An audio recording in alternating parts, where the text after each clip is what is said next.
Hey guys, I don't know what happened to Steve, but he left the record button unlocked, and that never lets me near it. I got a couple of jokes for you. Why do frogs taste like beer? Why? Because of all the hops. All right, hang on. A neutron walks into a bar and asks, "How much for a beer?" The bartender replies, "For you, no charge." Charge. Yeah, I saw that one. Yay! All right. Well, we're kicking off the Brewery Underground Podcast, everybody, and There's the thanks first for stuff you need joining to us. edit out. This is going to be an interesting one. I'm Steve Sullivan. He is Scott Touron, and this is the Drunks of the Round Table episode. God help us all. It's going to be fun. And Scott, bring all our friends in, man. All our rowdy friends are coming over tonight, and they're here. Yeah, this is awesome. And everybody knows everybody. We've all hung out. We've all drunk a lot of beer together, a lot of beer. We've got Chris Finnan. We've got Michael Stokes. We got Calvin Tate. And we got Tom Schumacher. And, of course, you and I. You and I. That's right. Well, we are here, and we're going to have a lot of fun tonight talking about, I guess, craft beer and some other things. But to get a couple of things out of the way, first off, we want to talk about the fact that we announced this week that not only can you follow us on our website at Sullivan Touron Brewery Adventures.com, you can also follow us on Spotify. Woo! And get Watch our out, Joe Rogan. On Spotify. So we're going up. I know we're going up big time. We are going up big time. But hey, Scott, a couple of us, Calvin and Stokes, you and I, we went to a beer festival over the weekend a couple of days ago. You want to talk about that real quick? Yeah. How great was that? It was the Breweries Beer Festival, the inaugural one in Nashville. Calvin was there too. Yeah. Calvin was there. Yep. Melanie Pierce put it on. We had her on the podcast previously. Great beer, great event. You and I, we got VIP. Woo! And it supports the Keep Abreast Foundation, which was a great cause. It was a great turnout. I think we had every beer that we had never had before that day. So I didn't count how many it was exactly, but it was quite a few. I lost track on rating my beers on Untapped after a while, and I think Calvin, did you even rate any of your beers? I did not. I usually when we go to festivals and things like that, I get a little lazy, and I get a little more focused on the beer and the people around and chatting with people and learning. Like to learn things from others.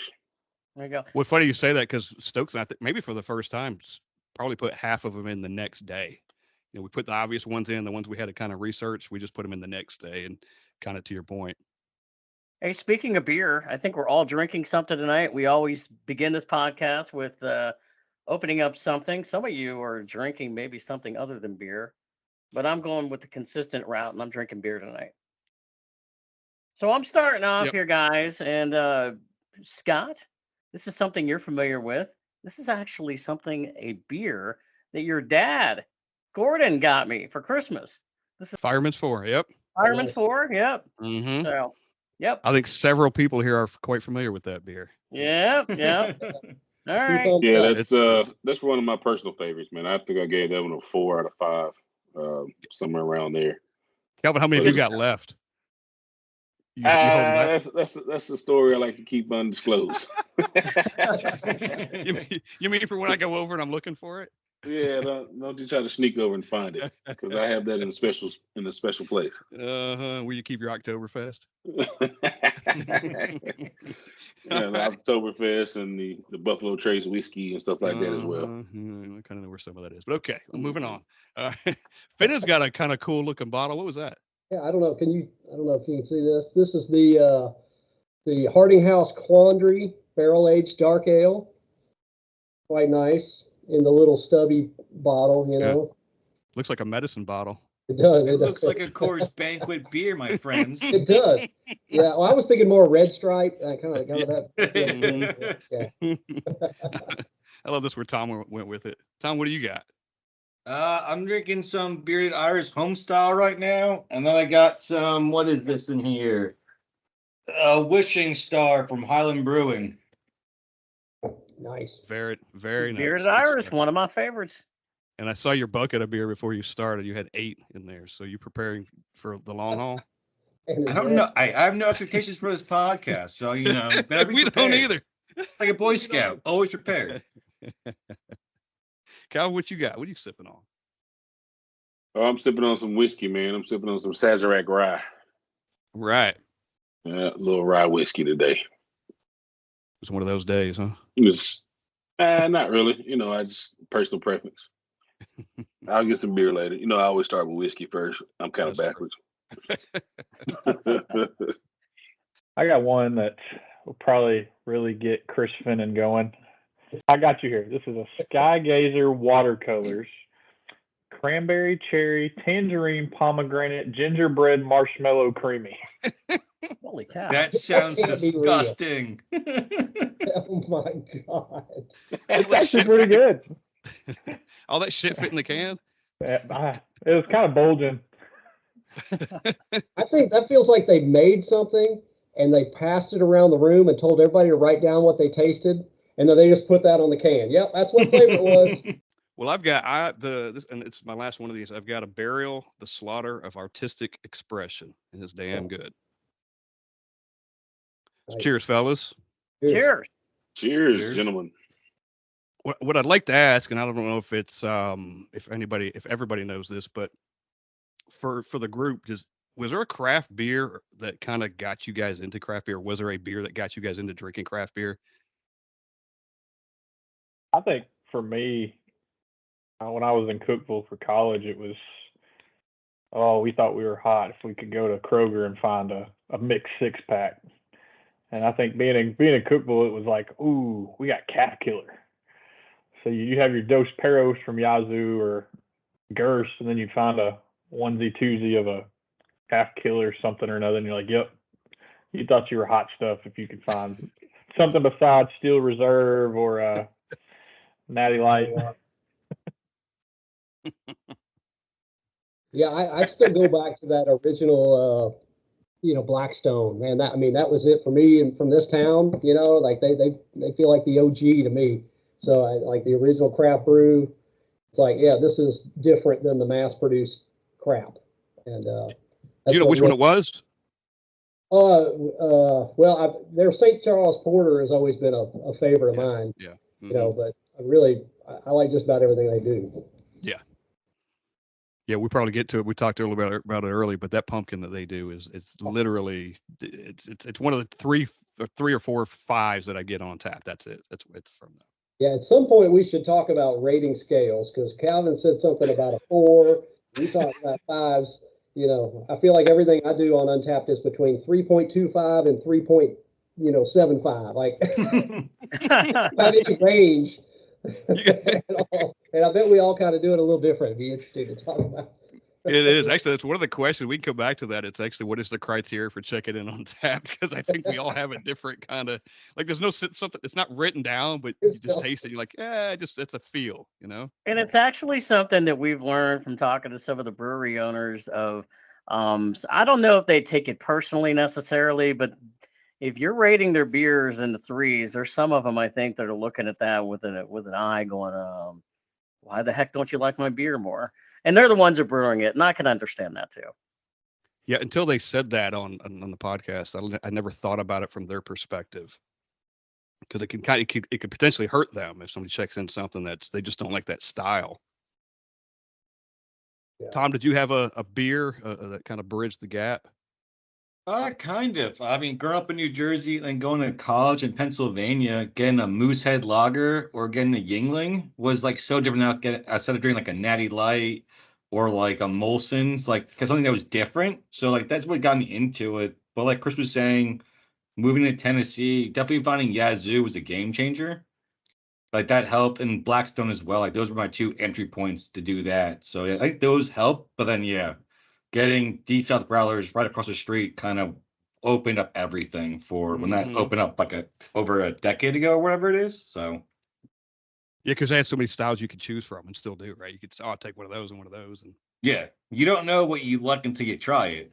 Well, Calvin, you've lived in a bunch of great beer cities, so I'm kind of interested in your answer, if you've got one, as far as what beer kind of got you into the. Definitely have one. My story is kind of unique. Well, I shouldn't say unique, but I was kind of late to the game. I didn't really care for the beer scene in college. I was mostly liquor drinks. Say it again. Mostly Zima and white wine. Yep. Non-alcoholic beverages, with a little bit of Hennessy and things like Crown Royal, things like that.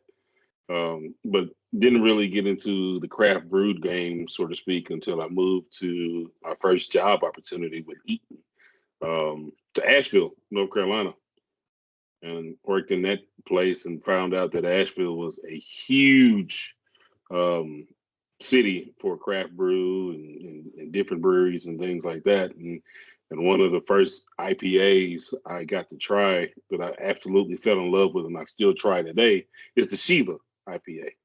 And it's basically from Asheville Brewing. And it's 6.5 ABV, but I think the most important thing about it, the IBUs is only 69. It is an IPA, but I don't think it's on the higher scale. Oh, excuse me, it's not on the higher scale of a bitter IPA. And it's just such smooth and had a little citrus to it as well. Good one. It's funny because I can remember saying that, kind of getting into Blue Moon was for me, and kind of Dos Perros right behind that, because Dos Perros blew my mind because it's really dark looking in color, but it's light to drink. So that kind of blew my mind. And it's same kind of thing. It's like, I didn't like hoppy. And then I found one kind of maybe like that the IBUs weren't really high, and then discovered I like IPAs now, and kind of built on from that. Now it's my favorite style. Steve, did you have one? Well, Blackstone, as everybody has talked about, when I moved here like 25 years ago. And that was when you really started to see maybe a few small breweries in town. And Blackstone obviously wasn't rating beers back then, so I couldn't tell you exactly what they were, but I certainly liked what you could get from Blackstone, other than going into another place where you could just get the regular domestics that we all become accustomed to. And then, of course, we all remember, those of us that have lived here in Nashville for a number of years, and I know Chris and Calvin and I talked about this, Bosco's. You could go to Bosco's and get some different craft beer as well. And so those are some of the places that I feel like I got my start in liking beers that were a little, more better. And then, as you talked about, I'd say probably 8 or 9 years ago at least, when Blue Moon started coming around, going, all right, I like this. And then you kind of graduate from there and you go into other things. Yeah, I remember having a blue Moon in front of my brother once, and he goes, because they put the orange in it, and he'd be like, "You put fruit in your beer?" And I was like, "Man, yeah, man, it's good. It's better than that Bud Light Red you're drinking." Yeah, Steve, I forgot about Bosco's. That was a really great place. I missed that that's not here anymore. And, they had good beer, they had good food. It was a cool spot there in Hillsborough Village. Yeah, because when we had the owner on from Black Abbey not long ago, he was talking about Bosco's, that basically that's sort of the idea of how he got his start, that him and other guys would sit at Bosco's and then, drink beer. And I think that some of the ideas of why he wanted to start Black Abbey came from the whole Bosco's scene. Didn't you get that kind of idea out there too, Scott, when he was on with us a few months ago? Yeah, he said that, and a lot of the brewers, they were like home brewers, but they were like another level. Like Linus from Yazoo was in that group too, and he come out, and obviously he's got a brewery and stuff. So there were some heavy hitters. Somebody, I wish I was around for that. I wasn't here then. Yeah. All you old timers. I don't even think Bosco's was open when I could drink. So to your point, Stokes, there's still a Bosco's currently in Memphis, in the Midtown area off of Madison. Say Stokes was born into the craft beer market. I was just I'm like over here Googling. I saw Bosco's closed in like 2014. I'm like 2014. I was 22. Still living in Cookville. Like, yeah, I was never at Bosco's, but I do remember back in high school we used to have Bosco sticks, and I'm putting the one and one together now. Like Bosco sticks were in the cafeteria, must have been from Bosco's. So I never drank there, but they had some good breadsticks. I know that. You were well on your way. Calvin, I'm curious because you're from Memphis. Compare the Memphis craft beer scene right now to Nashville. Memphis craft brew scene, I would say it was a slow ramp up. So Nashville Slim kind of exploded first, 2014, 2015, 2016, and then along the line, Memphis kind of slowly started to creep up. And there are a lot of different breweries or the craft breweries out there now in Memphis that some that I've never even heard of or even tried yet. So I need to do a better job of trying some of those beers. One of the good ones that I really like is it's called Beale Street Brewery, and they did a collaboration with the old hip hop group 3-6 Mafia. So I'm sure everybody's heard of 3-6 Mafia, and they have a cool can and everything of it. And it's an IPA as well. And it's actually pretty fantastic. And I have a couple in my refrigerator right now. I believe I gave you one, Scott, not too long, maybe You did. quite a while ago, as well. So it's pretty good, and it's one of the ones if you haven't tried, you definitely should try. But before we move on, one of the questions I had to kind of follow up on our conversations and where we started, what were you drinking specifically before craft brew? Yeah. And I can go ahead and give you mine. Mine was High Life, the champagne beers. Champagna. The champagne. I think the last one I can remember was Miller Genuine Draft, like on a regular basis. Oof. Yeah, And Silver Bullet. It was Silver Bullet for me. It was Coors Light. Oof. That was my go-to. I could still do that one. That's actually tolerable. It's water. Yeah, that's it. Probably for me, it was probably Miller, Bud, Budweiser. I would say. Yeah, it was definitely Bud Light and Budweiser for me most of the time. But I mean, light beer is light beer back then in college. So I mean, like whatever you had, I'm gonna drink. Tom, you still do. I mean, I got Miller Lite in the fridge all the time. You do. 96 calories. This is how I stay so thin and I can drink more. It's great. I was wondering what the secret was. It's one of The the diet questions. plan for everybody. So I have in my refrigerator right now. This was given to me by some friends about a year ago because they didn't like it, and I only drank one, and I brought it home, and I was cleaning my refrigerator the other day, and it still sits in my refrigerator. I have Michelob Ultra Mango. Oh God. Oh God. I'm That's sure worse that than ages well. That's worse What than what sorority are Scott's you drinking. pledging there, Steve? Scott had that on his flight in Denver. There's a good chance. I have no idea. They carried that on a Allegiant airline or something, like Spirit, their it's their go-to. drink of choice. Yeah, and when you order it, you have to share it between 3 people. Hey, along those lines though, but like, is there still a guilty pleasure for you guys, like to go back to, like, instead of craft beer every now and then you got to go to something from the old days? Still No. reserved For to me, 11. For me, it's Rolling Rock. Really? Rolling Rock. There you go. I could The do Pale Rolling Horse Rock. gets me every time. The green bottle, it just The looks green. nostalgic. Yeah, it looks skunky, is what it looks. Oh, I'm man. just a sucker. If I'm going, y'all know I'm from St. Louis. So if I go back to a Cardinals game over. It's Bud Select, Bud Heavy, Bud. I'm Bud everything when I'm at a Cardinals game. Yeah. Mine is centered around what time, what season. So if it's baseball season, something like that, I'm going Coors Light. Go Rockies. I'm going Coors Light. So Chris, And you got one? aren't we all happy, by the way, that for those of us that are baseball fans, that pitchers and catchers have reported already? Actually, position players have now reported too. Yeah, college but is now 2 the weeks uniforms in. are see-through. Yeah. And for you college baseball fans as well, because Chris is a Bandy guy. yeah, Bandy already lost to some no-name team. So yeah, it's There we great. go. It's a long season. Hey, Chris, we can cut that out if we need to. Cut Calvin Sorry. out completely. Sorry, Chris.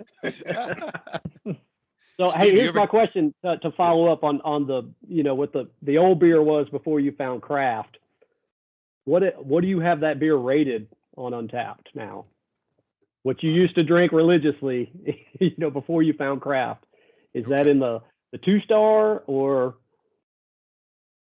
That's a No good question. stars. No I go with stars. Blue Moon. Afraid my to brother check that one in.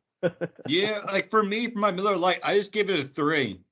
To me, 3 is like your basic drinkable, like it's okay, you'll get it again, but it's not like gonna break the bank. Like if you're getting like a 2.5 or below, you have to just be absolute ass. Like I where agree. you're wondering how did they taste this and go, yeah, this is good. We should definitely sell this to the masses. I agree. Yeah, anything that's below a 3, it means it's not drinkable. Like Yeah. these are just like you could be on a deserted island and there's nothing but salt water around, and one of those, and I'll probably just drink salt water and die. For me, anything that's below a 3, or if I'm looking at it on tap and I'm rating a beer and I think it's below a 3, it's very rare that I'm even gonna bother. You're embarrassed to check that in, aren't you? Almost, yeah. Yeah, I mean, to be fair, I gave Budweiser a 2.5 and Bud Select a 2.75. You know, it's just like the nostalgia. I don't want to be like I'm trying to be an a-hole, but I'm not. Like I don't want to drink it, but I'm drinking it, so I'm gonna give you a 2.5.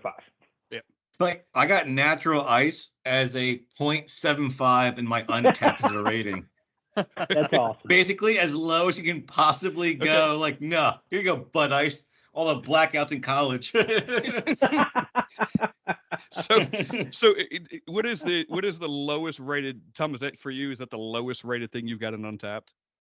Natural Ice, Budweiser Select 55, and Keystone Ice are all at a cool 0.75. So I can go down to a 10th on mine. So I've got 3 that are the lowest, which is a 0.10, which is a 10th. Black Fox Organic Cider. I have no idea where the hell I had that. Schlitz Malt Liquor. Yes. 0.1. And Old English 800. My God. Oof, those are the 3 worst I've got. Oh yeah, my 2 lowest are O'Doul's Premium Non-Alcoholic Oh, well, there you go. and a Heineken 0.0. Both got a 0.25. Scott, you got to rate OE a little bit higher. The paper No. bag deserves to be rated higher than 0.1. Like, it needs to be like 0.5 or something. Give the bag some respect. No, they're lucky it only goes down to a 0.1. Because it'd be lower. If I could, the only reason I give it a 0 is I couldn't check it in.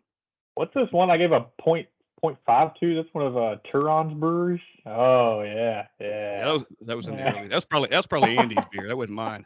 It was my brother's beer.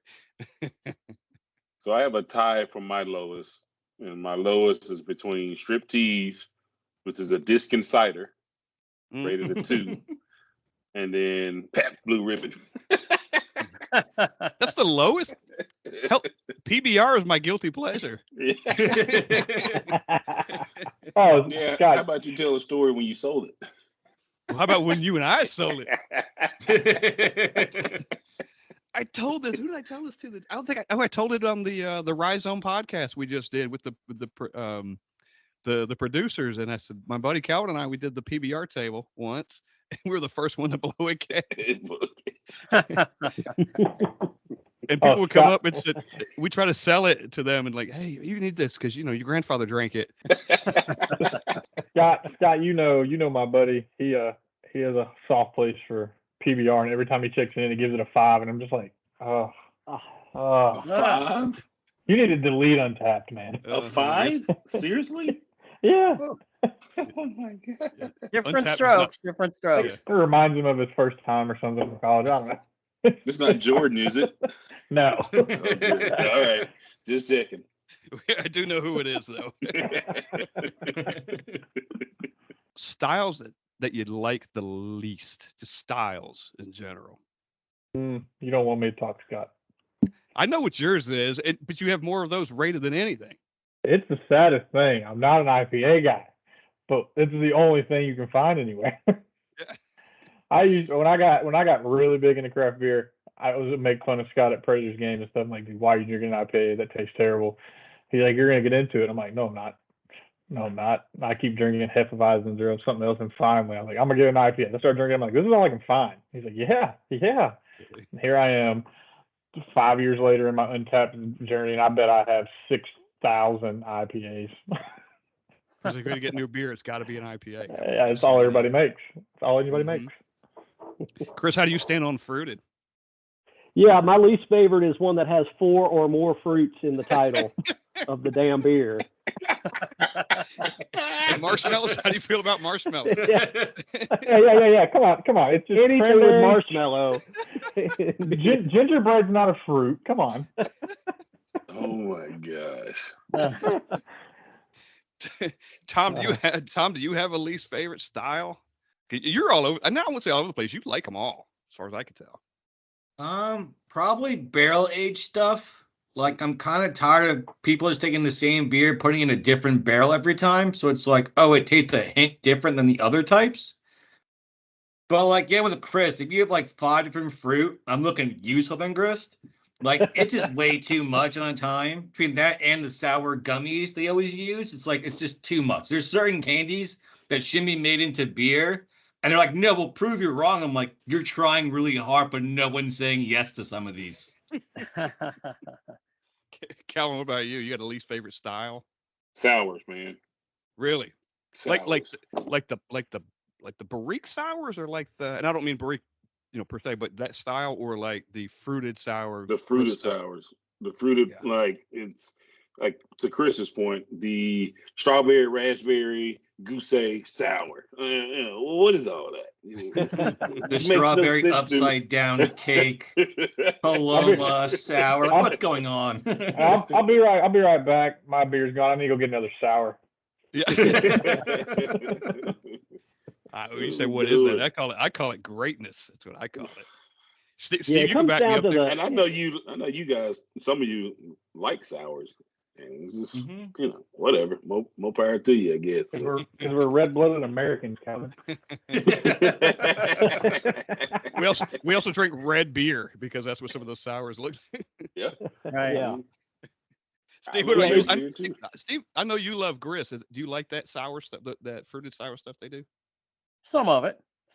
It depends on what it is, and like everybody said, you can really go off the deep plane of like, what the heck is going on here when you include everything. For me, any beer that has grapefruit in it, I am running. I am running away. Hates all IPAs. Yeah, I am running away from anything that's grapefruit. Not a big fan of West Coast IPAs. Stokes, how's that cough medicine you're about to drink right now? This is for you. It's just for y'all. Y'all got me started. Now it's a Trim Tab Cherry Limeade Slush Candy Ale. That's just for y'all. You can tell candy ale for the candy ass. This doesn't fall in Chris's wheelhouse. It falls right in his wheelhouse. He said no more than 4 fruits. This is a tart cherry, sweet cherry, and key lime. It's only 3. It's only 3. Okay, so I have a question for the group. Go ahead. When you guys go to a brewery or like a draft house, are there certain styles that as soon as you see it on the board, you're like, I have to get it? Like, for me, if I see like a black lager, a black IPA, or a red ale, I'm automatically getting it. I was wondering, what are your options? Like, if you see the board, you're like, I'm done looking. I have to get that to start. You said, for me, you said it. You said the 3 right there, the dark lagers, and maybe even the Czech Pils, if I see a Czech Pils up there. Because you don't see them everywhere. Yeah, the red ale, the black IPA is one. All that for me, man. Yeah, I'll agree, and I'm also going to say, and I think Calvin will agree with me on this one, is during Oktoberfest season, if I go in and I see Oktoberfest up on the board, I am getting any Oktoberfest that I can find. Absolutely. And Steve said nothing better. Any pickle beer he can get either. That's become an experiment, I think. The pickle beer. There are so many more out there too. You're going to have to try. We have to talk about that real quick, because a few months ago, we were at Highwire, and it was myself and Chris and Stokes and Scott, and you all got the pickle beer and I didn't. And then when we started this podcast, I was talking about that, and finally I found one. What was that? It was that sour from Urban Artifact up in Cincinnati, and I had it. And I was like, whoa, this thing is. You talked about that one on the podcast, yeah. But I'm willing to try future pickle beers. Well, let's go back to sours for a minute. So we talked about the fruited sours, but there's a whole nother end of the spectrum. And I'm going to mention, and I said it earlier, Barrique. That's a whole nother level of sour. And I'm looking at you, Chris, because I know you love Barrique as I do. Yeah, I agree. And like I like a lot of sours. And to me, the dividing line is the sweetness. If they get too sweet when you get 4 or more freaking fruits in it, you know, and even to what Tom was saying, some of the, you know, barrel aged stuff, like it starts to get too sweet, and you know, and I can't even finish a whole one. But I really like the very tart sours that are really on the tart side of things, and you know, they tend to be lighter and crisp and clean. And Barrique, they do it better than anybody I've found so far, especially locally. Yep. Yeah, and a lot of the stuff is barrel aged that they do. And if you've ever been in there, you see the barrels everywhere. Yeah, now they're doing wine barrels, which is different than like bourbon barrel aging something. Yeah, exactly. Yep. You don't get all the super, you know, sugary sweetness like you do out of a barrel aged, you know, bourbon barrel aged kind of thing. I will say for Barrique, I was shocked when they opened up how good their IPAs and pub ales actually work. Because we only knew of their sours out in the market. When going there, I'm like, wow, their IPAs and stuff are actually really good, like better than some other breweries, which was shocking to me because I love their sours. Because they do like more Flanders style sours than other places. But yeah, I was shocked by how good they are just as brewing in general compared to other places. Yeah, just don't go kind of when anything they it's put 4 in a degrees can. outside. Yeah, that's the because it's 4 degrees inside too. Who would do that? I mean, like, there may be 2 people on this podcast. Yeah, but we don't stay. But we'll be back. We'll be back.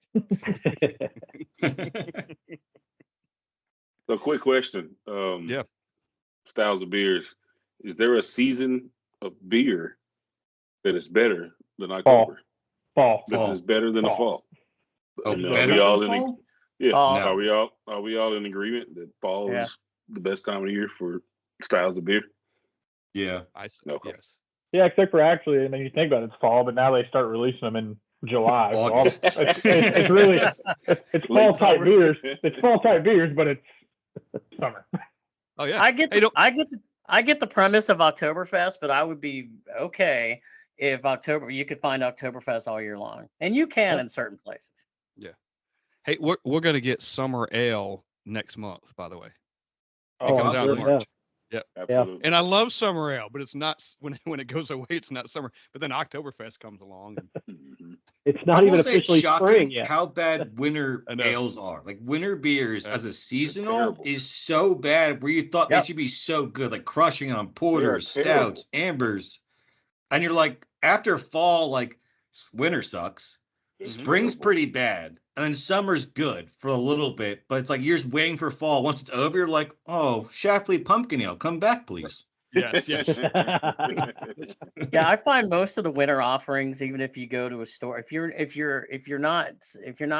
just go into a store and not able to mix and match or whatever, I find many of the winter offerings are just no.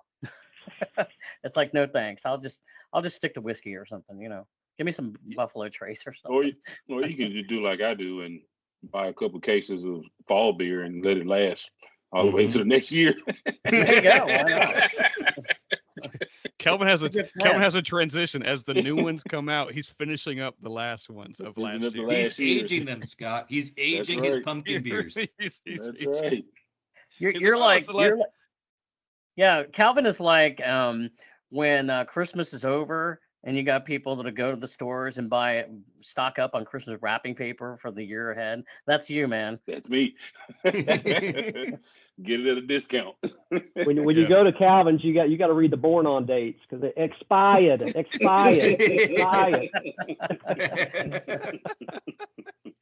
it out. He's got it. Well, if you can find the Oktoberfest, you'll find that Fireman's 4 too, I think. Yep. Oh, yeah. I keep stash. Not that you have to do it right now, but who here can chug a beer? Like, Not these IPAs are like 7%. No, sir. Anybody, I can't chug one. Can anyone chug? No. She could probably chug one. No. My fruity fruit four fruit beer is 7.5%. That's not happening. No, I mean, just like in general, can you chug one? I cannot. I don't have that talent. You can, Chris. I don't. You can. I don't have any desire to, but I can. yeah. I mean, have you ever done it with a Guinness? Like everybody's always like, oh, a Guinness is actually really easy to chug because it doesn't have a lot of carbonation to it. Huh. I never thought about Yeah, that. car bombs go down real smooth and quick. I'm good at those. Scott's more of a keg stand kind of guy. Hey, so speaking of, you brought up the car bomb, right? And so I had a good friend of mine that worked at an Irish pub for a while, and they said about the rudest thing you could go in and order is an Irish car bomb in an Irish pub. They said just like imagine going into an American bar and ordering a 911. Like, I mean, that's really what you're saying there, and that hit me. I was like, wow, yep. But the best part is every Irish pub has a special on car bombs, so they still want you to order it. Yeah, they're like $4. If you don't want me to drink it, make it $8. Like, whoa, that's an expensive shop. It's like $3. I'm like, yeah, line them up, let's go. And the Irish car bomb is kind of different, I guess, for different people. I mean, when I was younger, we would do the Irish car bomb with Guinness, and then it would be a shot of Jaeger in the shot glass you put in. So I don't know what exactly the typical Irish car bomb consists of, but that's what I used to do when I was younger. Not anymore. I thought it was always like Bailey's. He remember his childhood from that, having Jaeger on top of the normal shot and beer. Yeah. Asking for trouble. Tom, your season, and Chris is too. I know you guys are big soccer fans. Yes. Like, I know the NSC is getting ready to start. Does the forgive my ignorance, but the Premier League, I guess, do they start soon? And the reason I ask is I know you go to like Irish pubs and stuff early in the morning to watch. Premier League starts back in August. So it's been going on for a while. But yeah, I go to the pubs. I go to Lost Patty out there in Nashville to watch the Man U games and stuff. Nashville is playing right now. They're actually up 2-0 at halftime. So that's good. Hani Mukhtar. He's so good. He is. I'm glad Serge finally scored a goal to start the year. Maybe what we paid him will pay off for us. I doubt it, though. I doubt it. Yeah, first game of the season for them, so that's good. It's good. That's a good start. Here's a really important question: who is your favorite home brewer? Keith. Yeah, that's a. I know you're searching your brain for another one. Yeah, that's Dark Shadow, duh. Yeah. That's what I was going for. Don't test us. I thought Scott was fishing for compliments. I was going to say Scott. I knew that. We knew he was. Kind of was. Yeah, Yeast Infection is also a very good brewery. It's only because you haven't tasted the ones I've dumped out. It's the best home brewery. Your Limp Biscuit beer, though. Your Chocolate Starfish is pretty good. You like that? Yeah. It is good, actually. It's the best home brewer in his neighborhood that I've had. Thank you. 100%. Thank you. I was just looking for one compliment. Thanks. Calvin, you hear that one? I did hear that one. Okay. I guess favorite home brew would have to be this guy named in San Antonio named Andy Touron. Right.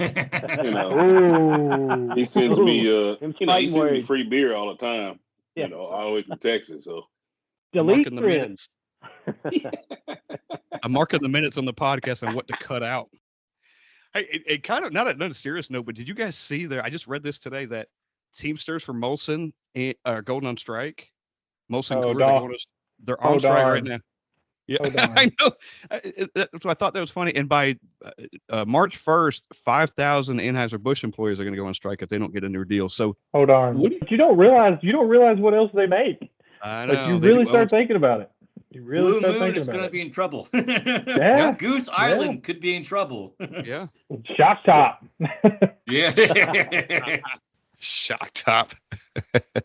But what are the Molson people striking for? They already have a health care for free. What else they want?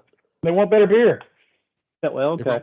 Yeah, I mean, touche. That's the point. So like Molson, because isn't Molson and correct me if I'm wrong, Molson and Coors under the same umbrella? They are. Yeah, they are. Okay. So does this not affect Coors at all, or? I don't know. The ones on strike right now, it says there were 400 of them are in Fort Worth, but I don't know if that's. Okay. No, Steel no. Reserve. That one- Steel Reserve's a Molson Maybe. Coors product. What are we gonna do? Yep. That'd be it. But then by March 1st, 5,000 Anheuser-Busch employees would go on strike. They don't get a deal on the 229. So I don't know what that's about, but that's a lot. That's a lot. 5,000. Oh my. So that's probably nationwide, maybe even, well, probably nationwide. Well, that's why beer is so expensive now too. Like you're looking at a 6-pack of some craft beers like $13 now, when before it was like $9.99. You're like, wow, even that's a little too much for 6 beers. Like I got the homestyle today, it was like almost $14 for 4 pounders. I'm like, what is going on? I know and you know what's funny about that is like you get one on draft and you pay $8 for something. And not that you don't think about it, but it's like, okay, that's about fair. But if you spend $4.50 on a can, Yeah. it's like, yeah, that's way overpriced. All right. I guess I had a question for all of you guys. Do you guys have a favorite, like your first beer with your dad story where like you're not 21 yet or something? Like for me, it was when A-Rod in 07 was chasing 500 home runs. We went to Yankee Stadium like late July. Like we missed it by like 4 or 5 days when he hit it. And I remember my dad going, "You want a beer?" I'm like, "Yeah, if I can. I'm 19." He had me get a soda. Where he dumped out the seats and he gives me 2 beers and pours them into my cup. And I'm having beers with my dad at Old Yankee Stadium. I'm like, this is kind of awesome. Like this is legit. Like one of those things, like, you know, when your dad goes, "Don't tell mom" kind of thing. Like you guys have stuff like that where it's like you always remember that one thing. You know how trivial it is, even just like a garage beer or something like that. Mm-hmm.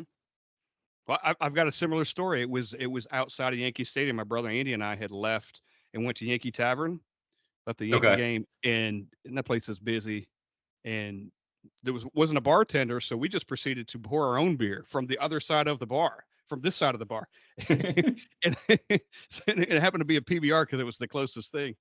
So we start pouring. This guy comes out of the back. "You can't do that. You can't do that." So that's kind of nostalgia for us. Now every time we kind of get together, we just drink PBR. I remember when I was really little, and I was at the Centennial Sportsplex with my dad, and I think we had been ice skating. I was really little, and I came off the ice rink, and he wasn't there, but his, I think it was a Miller Lite was sitting there on the stands, and I picked it up and I took a swig out of it. He had put his cigarette out in it. Nice. So that was my first most memorable taste of beer. Yes. With a cigarette in it. I'm like, wonderful. Yes. Extra flavor, Chris. Extra flavor. It actually enhanced the flavor of Miller Lite. It enhanced the flavor of Miller Lite. Even that smoky flavor. Calvin, what beers is it you give your kids? I don't give my kids any beer. They know better. My story, it's not really it's not a beer story. I was over at my granddad's house, and it was in high school, and grandmother wasn't doing well, and so he said, "Hey, go in the laundry room and go in the first cabinet, bring that brown paper sack, cough medicine for your grandma." Okay, cool. So I go in the laundry room, pull out the brown paper sack, and there was 2 brown paper sacks. There was one for cough medicine, and the other one was the old Jack Daniels. I said, okay. So I took him the old Jack Daniels. Here you go. He said, "Boy, this ain't no damn cough medicine. This is my Jack. You trying to get me in trouble." I said, "Well, I didn't know the difference, Granddad." He said, "All right, don't worry about it, huh? Take some." So he gave me a sip of it. That doesn't get rid of coughing. That starts the coughing. Yeah. Steve, you got a story like that? Like something early on in life? You know, I don't remember. My dad didn't drink beer that much, but he drank whiskey sours. And so I always remember, you know, get the taste of the whiskey sour, and you felt like you were big time because you were, it was like, oh, yeah, now I really feel like I'm somebody. I'm drinking with the older folks, you know. Mm-hmm. And here we are. Now we're drinking whiskey sours. I'd ask Stokes, but he just started drinking beer 3 years ago. Yeah, right. He was just old enough 3 years ago. Shut up. Yeah. Sorry, I got disconnected there for a minute. This is my first day using a computer. Yeah, I know. You think your My laptop's generation like, would be better at it? My laptop's like, "Yep, I'm dying. I'm done with this. Goodbye." Anybody here ever been in a bar fight? Nope. No. No? No. No? God, that wouldn't, not even you, Tom? Want to start? I mean, I've been like the guy who talks behind Calvin's back to try to start one because Calvin's there, but Well, I've done never that. been in one. I guess that's the secret. Just go with Calvin. You'll never get in one. Absolutely. I remember. I'm not gonna name the place because I think it's still around. It's over in the. If you're familiar with Nashville, it's over in like the Old Hickory Hermitage area. And I remember when I first moved here, and I was living in an area, and it was a rowdy place. And I was there one night with some friends, and all of a sudden I looked over, and there was these big old boys in cowboy hats that just started punching the heck out of each other. And I left. I got the heck out of there real quick. I'd never necessarily been in a situation like that where chairs are flying, and I'm like, I'm flying out of here, and I never went back. I will say the weirdest kind of bar fight thing I've ever witnessed was we were in out skiing, and we were at the bar, at the ski lodge, and all of a sudden I hear this guy just start cussing, and I look up, and it's this guy, and he literally had no legs. He was a double amputee, and he had hoisted himself up onto the bar and was just dog cussing the bartender. I mean, just up and down, no idea what was going on, and everybody was just stopped and looked. And he starts reaching and grabbing bottles from behind the bar and throwing them. And I don't know what this poor bartender was supposed to do. I mean, he could have reached and just pushed the guy over, and he would have toppled backwards. But it was the strangest thing. You should have got Lieutenant Dan some ice cream. He'd be okay. I'm telling you, yeah, that's exactly what it reminded me of. It was one of those things, like I was almost paralyzed because I was like, I don't even know. I felt so bad for the bartender because I have no idea how you would handle that situation. Like if you actually, I mean, this guy was looking for a fight. If you fight a guy that, handicapped, everybody's going to think the worst. And he did the right thing. He just kind of backed off and let the guy blow off some steam for whatever reason. But I thought he was going to trash his bar. It was the weirdest thing I'd ever witnessed. We've talked about different cities we've all been to as far as beer stuff. But do we have favorite beer cities for craft beer? And there are a lot of them. I think you know what mine is. Sure, say it. Put it on tape. Because it's my hometown, but even if it wasn't my hometown and I was going there, I know there's a lot of great beer cities, but for me, Cincinnati, there's so many great breweries up there and so much great beer. And yeah, it's a great town. And there's so many. We still haven't. I probably haven't hit half of them yet. Not even. And they keep opening more. Mm-hmm. Yeah, Probably I'd say Asheville. Asheville is probably my favorite by a nose over Portland, Oregon. Oh, out there where Rogue is and everything. Okay. Yeah, Deschutes. They got lots of good stuff out there. Calvin, because you've lived in Asheville, you've lived in Denver, you've lived here, obviously. Might go state. I mean, obviously Denver, but Colorado would probably be mine. I mean, there's nothing better than going out to a place out there to look at having the mountains in the background, sitting outside on a nice, pretty sunny day. By the way, they get 300 days of sunshine a year if you didn't know that. And just sitting outside and having a nice cold one, craft right off the tap. Of one of the big, you got the big ones, the New Belgians and the Coors and all that out there as well. But they got a lot of smaller venues you can go to as well. Kind of what we call mom and pop shops. They do a really damn good job. I was shocked when I went to Hilton Head. They actually have some really decent breweries and beer there, and I was shocked for such like a vacation place that had that many stuff because there's not many.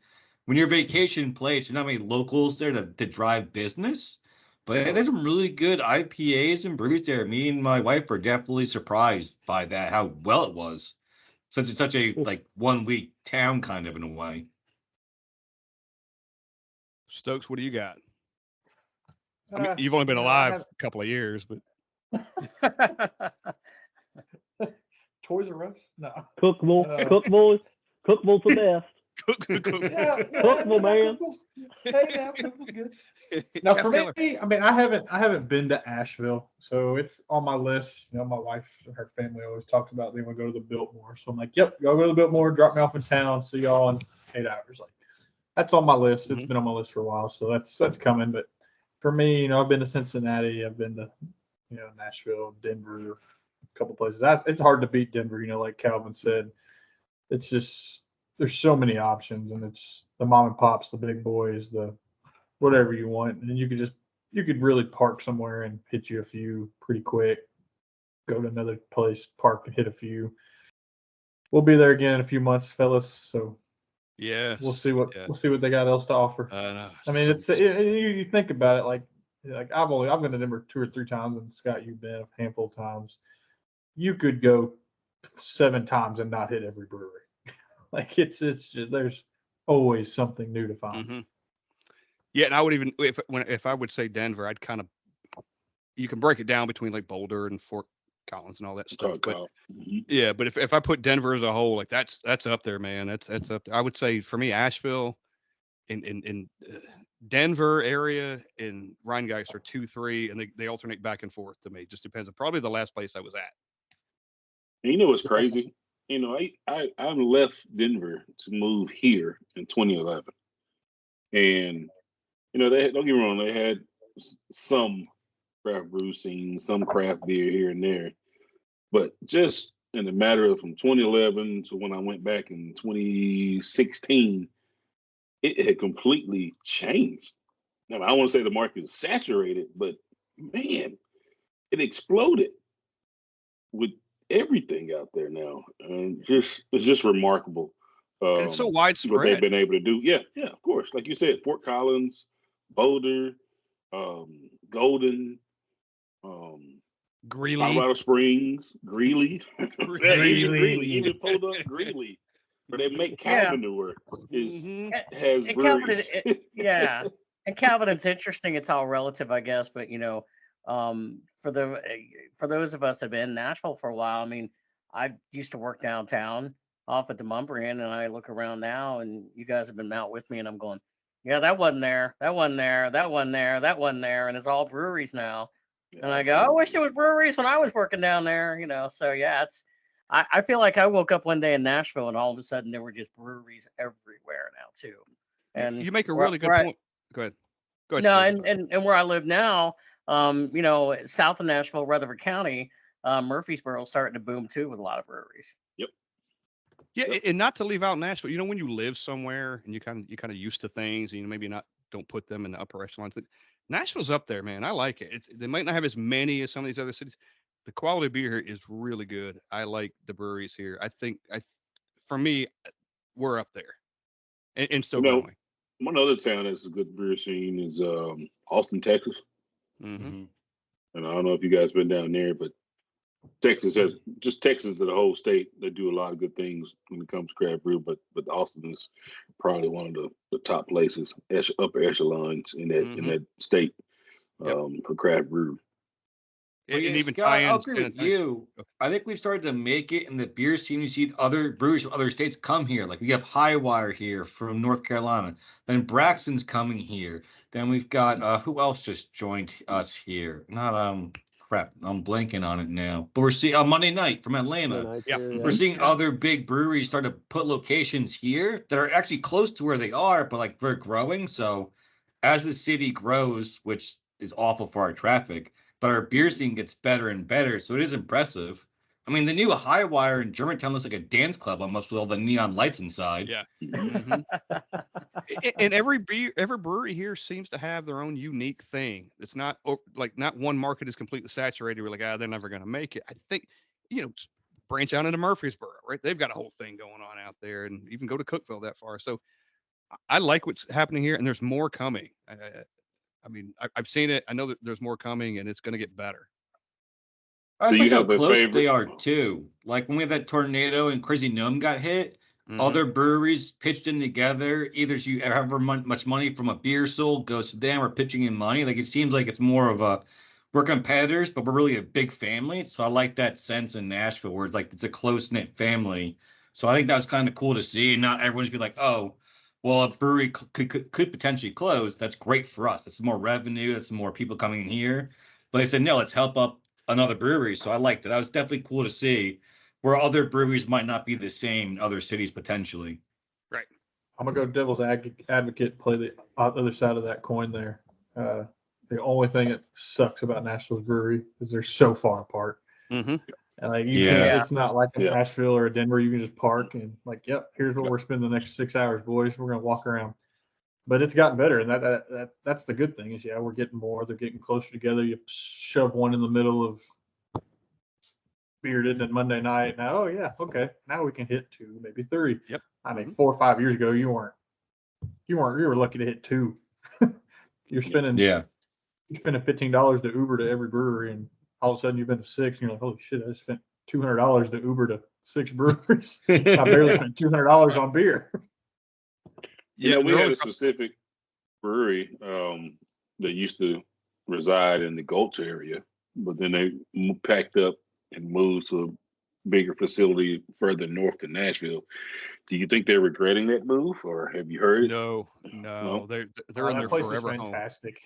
Okay. Yeah, nice. They got food now. I Food's back up there for us. I still haven't even been up there yet, so I haven't been seen to the it. new location either. The only reason I Big. say they don't regret it is because they can they kept expanding. They started a Marathon Motorworks over there. Yeah. They were a little tiny Yep. place, and they Okay. moved over Okay. to the Gulch. They just kept blowing up, so they just kept on growing where they were. So where they are Okay. now, they can grow forever. Okay. So, what is your favorite specific brewery atmosphere? Mm. That's to the group. Anyone who wants to answer first? Shit. You mean in We, Nashville? we've been no. It can be Nashville. It can be Denver. It could be Oh. Nashville. Well, I'll tell you, one of my favorite is Calf Killer, out in the middle of nowhere in Sparta, Tennessee. But man, it is just sitting out there. They got fire pits going, and you're just basically in this cabin, and great beer, and I just love it. You're just kind of out in the woods a little bit. Mhm. Yep. So it's a cool vibe. And you can hear calves being killed while you're out there. Yeah, man, you hear them screaming. Good Lord. Have you been? It's rural as shit, man. I'm a sucker for a good rooftop bar and Yeah. brewery. And I know, I'm redundant here when I say Cincinnati, but they got a couple. And the Rheingeist rooftop is spectacular, and so is over Braxton, over in Covington. The one over in Covington, I could go and sit up there all day, and all night too. You know the So yeah, saddest. and then, but then I can't leave out because Scott and I went there just the day it opened last year. It's just north of town in Norwood. Highwire opened up a brewery there that is pretty damn spectacular. Okay. And it's an area that they've kind of rebuilt, and so those are mine that I'm gonna throw out there. Sounds like I need to make a trip to Cincinnati. You know what's sad about that is Nashville is the rooftop capital of the country, and there is With not nothing to see but cranes. There's not a single brewery that has a rooftop. That's a great point. Very. I never really thought about it. Never really thought about it. I hadn't either. Oh, I have, and I'm assuming that the rent is probably so high down on Broadway where you would put it that they probably figure it's not worth it. I'm assuming. I don't know. But Well, the supposed Braxton location that was coming was supposed to be bottom floor bar, apartment, top floor Yeah. rooftop. Yep. That was I gonna be the bet they- first rooftop in brewery in Nashville. I bet they'll do it if they ever get here.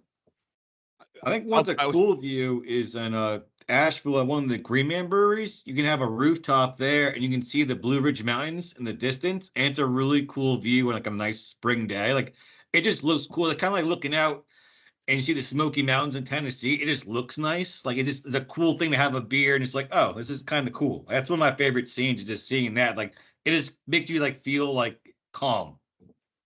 But also, to be fair, how often are you really going to be on a rooftop in Nashville? From December to mid-February, it's too cold, and then starting in the last week of March to last week of October, it's 100 degrees, so nobody wants to be on the rooftop anyway. It's all tourists anyway. Yeah. I'll think back to my top 10 list I did for last year on our website. Best breweries I've been to. Blue Moon in Denver was amazing. And that Sweetwater we went to was friggin' amazing too. There were 1 and 2 for me. Sweetwater was 1 and Blue Moon was 2. But they were amazing atmospheres. Do you guys have a tell, or do you know if you have a tell when you start getting drunk or when you're drunk? Is there a tell that you realize like you're self-aware? You're like, oh shit. If I order a Red Bull and vodka, cut me off. Is that it? Is that the beginning of the end? Yeah, that's when the blackout starts to happen. If you hear that order at a bar, it's like, you know what, Tom? Just get a Miller Lite. You'll be okay. Like, no, I'm good. I got this. Yeah, usually if I walk away from an unfinished beer, that means I'm feeling it. Like it just and that's like the only time that I'll slide. I won't finish it. you just kind of hit the wall. Yep, yeah, that's it. Like, oh no. That's I'd say the same. If I walk away from a beer or my beer starts getting warm, question me. Yeah. But like I've noticed like my limit, like hour or two, whatever. But if you see me start going, if I start outpacing where I'm drinking more than 16 ounces an hour for like more than 6 hours, you should probably check on me. Like, you've been drinking since 2, it's 10, you've had 12 beers. Yeah. Because they've all been at least like 6, 7, 8% or more, and you're like, yeah, what's Well, I can tell you how we know when Stokes has had too much. There's some definite tells there. Go ahead and tell it. That's where he comes into my house hot and just cussing you up and down about your Yankees and talking about Missouri, trash. And oh God. Maybe spilled a few drops. Or Scott's situation is when he falls off in his front porch. Yes, into a bush or something. On the ring camera. When Scott loses the fight to the trash can, that's when we know. Also, Scott makes a joke and no one laughs, and he goes, "It's a joke." You know, Scott's had too many because no one likes the joke at all. Everyone's like, "Oh no!" Like, "Oh, buddy, I didn't know." Oh man. In my defense, I was already off the porch. What did that cooler ever do to you, Scott? You gotta watch Scott. You gotta watch Scott when he starts saying, "How about we move to bourbon?" Scott, it's 4 p.m. Yep. I'm not ready. Yeah, but we trade winter warm from 12 to 4. I'm tired of beer. So Scott also, he gets very red in the face. I don't know if you ever noticed it. Yeah. As do I. I'm well aware of the redness in our faces. I also get loud. I start getting louder, kind of like now. Calvin, you're hard to read. Calvin's hard to read. I'm hard to read. 7:30. Well, when you're getting drunk. No. He gets quiet. Calvin gets a little quiet. I get quiet. I get real quiet. Yeah. I get real quiet. Yep. All right, well, guys, this was a blast. I don't know what the hell we expected out of it, but I don't know. It was fun to me. It was fun to me. Thanks, man. Thanks for putting this together. I enjoyed it. When we start first, hey, we're gonna do a podcast, and then we're gonna get our friends together and we're gonna drink. That was kind of the first idea. What could possibly go wrong? All right, guys. Well, we appreciate you all coming on, and I'm sure you'll return soon. We'll have to make this like an annual thing, but for now, this has been the Brewery Underground Podcast for Scott Touron. I'm Steve Sullivan. Find us on Spotify.